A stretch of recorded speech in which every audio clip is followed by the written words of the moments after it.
Praise lord. దేవాతి దేవునికి వందనాలు. ప్రభు నామమున మీ అందరికీ నా ప్రత్యేకమైన వందనాలు, శుభాలు తెలియచేస్తున్నాను. ఈ దినము ఉపవాస ప్రార్థనా దినం, 26వ రోజు.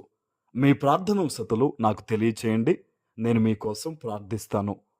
ఈ దినము కొరకు ఏర్పాటు చేయబడిన దేవుని వాగ్దానము మలాకీ గ్రంథము 3వ అధ్యాయము 17వ వచనము.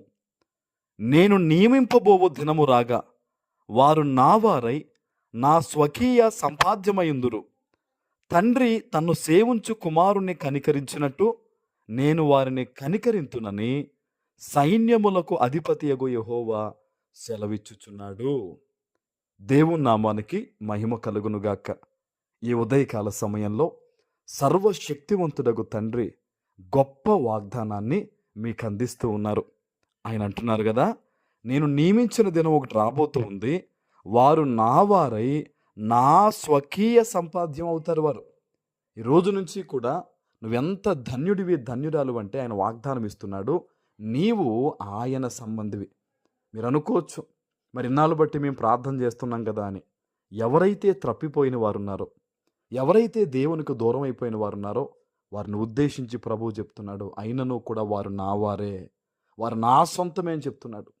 మనుష్యులైతే ఈ రోజుల్లో మన దగ్గర ఉంటే ఒకలా మాట్లాడతారు, లేకపోతే విడిచిపెడతారు. కానీ దేవుడు మనల్ని విడిచిపెట్టేవాడు కాదు, నిన్ను త్రోసివేసేవాడు కాదు. ఆయన సొత్తుగా ఆయన చేసుకుంటానని ఈ ఉదయకాల సమయంలో దేవుడు గొప్ప వాగ్దానాన్ని నీకు అందిస్తూ ఉన్నారు. హల్లెలూయా. ఆయన అంటున్నారు చూడండి, తండ్రి తన్ను సేవించు కుమారుణ్ణి కనికరించినట్లు నేను వారిని కనికరిస్తానంటున్నాడు ఆయన. హల్లెలూయా.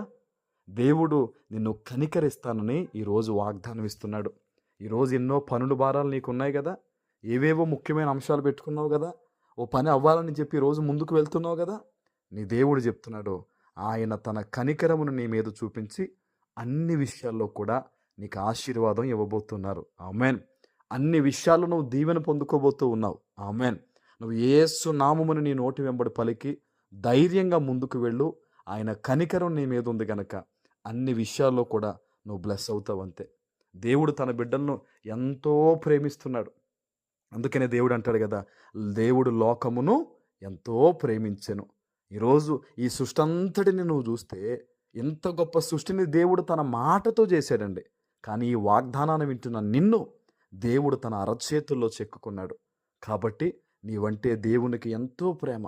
నువ్వు అన్ని విషయాల్లో సక్సెస్ అవ్వాలని, అన్ని విషయాల్లో నీకు విజయం కలగాలని, అన్ని విషయాల్లో కూడా నువ్వు ఆశీర్వదించబడి దీవెనకరంగా ఉండాలనేదే ఈరోజు దేవుని యొక్క ఆలోచన. అందుకనే అంటున్నాడు దేవుడు, వారు నా వారై ఉంటారు తప్ప లోకానికి సంబంధించిన వారు కాదు. నువ్వు అపవాదికి సంబంధించిన వాడు కాదు. అపవాది అనుకుంటాడు నిన్ను ఇలా నాశనం చేసి, అలా నాశనం చేసి నా వైపు తెచ్చేసుకుంటాను అనుకుంటాడు. కానీ వాడు నువ్వెంత మాత్రము కూడా అపవాది సంబంధివి కాదు. నువ్వు దేవుని సంబంధివి, నువ్వు దేవుని స్వకీయ జనము, నువ్వు ఆశీర్వాదానికి అర్హుడివి, అర్హురాలువు నువ్వు.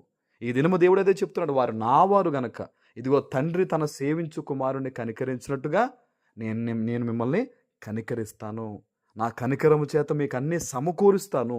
ఈ దినం అన్నీ కూడా నీ జీవితంలో మంచి జరుగుతుందని ప్రభువు చెప్తున్నాడు. కాబట్టి నువ్వు ఇంకనూ యథార్థంగా జీవిస్తూ, దేవుని కొరకు నమ్మకంగా ఉంటూ, నీ పనిపాటుల్లో దేవుణ్ణి స్తుతించి ముందుకు వెళ్ళు. అన్ని విషయాల్లో కూడా ఈ దినము నీకు సక్సెస్ వస్తుంది. ఆమెన్. ప్రార్థన చేసుకుందాం. పరిశుద్ధుడు అయిన మా తండ్రి, ప్రేమ కలిగిన ప్రభువా, మీకు స్తుతులు. ఈ ఉదయకాల సమయంలో మీ కృపా కనికరం మా అందరి మీద ఉంచి ప్రతి బిడ్డను దీవించమని యేసు నామమున ప్రార్థిస్తున్నాను తండ్రి. ఆమెన్.